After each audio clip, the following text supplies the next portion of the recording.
Top 10 हेडलाईनचे प्रायोजक आहेत Govind park B. फक्त 19 लाखांत फलटणमध्ये ready position luxury flat. Chhatrapati Shivaji महाराजांना त्रास देणाऱ्या आणि छत्रपती संभाजी महाराजांची अत्यंत निर्दयीपणे हत्या करणाऱ्या औरंगजेबाच्या कबरीचे या महाराष्ट्रात उदात्तीकरण आणि दैवतीकरण सुरू आहे. त्याचे इथे उरूस भरवले जात आहेत. हे आमच्या जखमेवर मीठ चोळण्यासारखे आहे.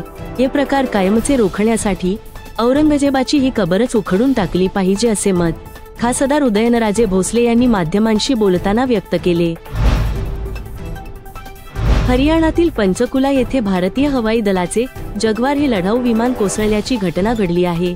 सुदैवाने या अपघातात पायलट थोडक्यात बचावला. या संदर्भात हवाई दलाने दिलेल्या निवेदनानुसार लढाऊ विमानाने अंबाला एअरबेसवरून प्रशिक्षणासाठी उड्डाण केले होते. पंचकुलाच्या डोंगराळ भागात असलेल्या मोरनी येथील बालदवाला गावाजवळ हे विमान कोसळले. जागतिक महिला दिनाचे औचित्य साधत उद्या दिनांक 8 मार्च 2025 रोजी राज्यभरातील सर्व ग्रामपंचायतींमध्ये विशेष ग्रामसभा आयोजित करण्यात येणार आहेत.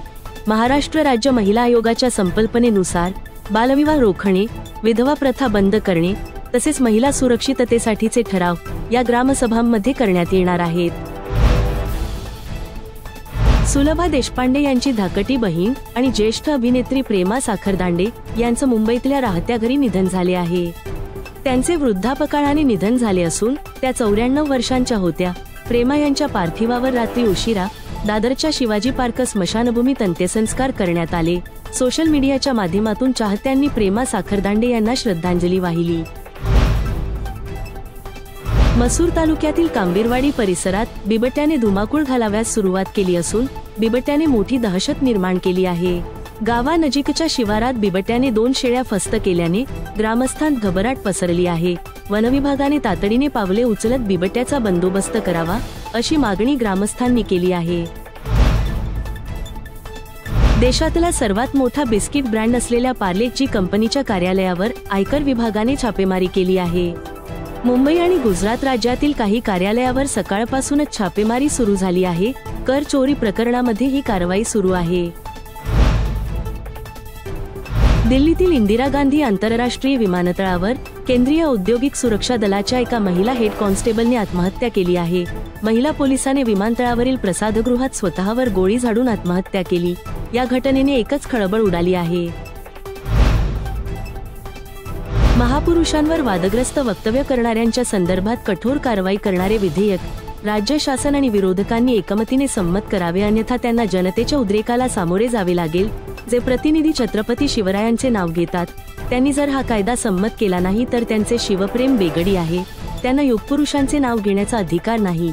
या शब्दांमध्ये खासदार उदयनराजे भोसले यांनी सर्व लोकप्रतिनिधींना फटकारले.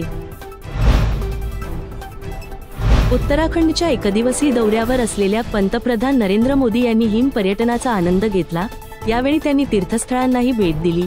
हर्षिल येथे झालेल्या कार्यक्रमात बोलताना त्यांनी देशवासियांना उत्तराखंडमध्ये पर्यटनाला आले पाहिजे असे आवाहन केले.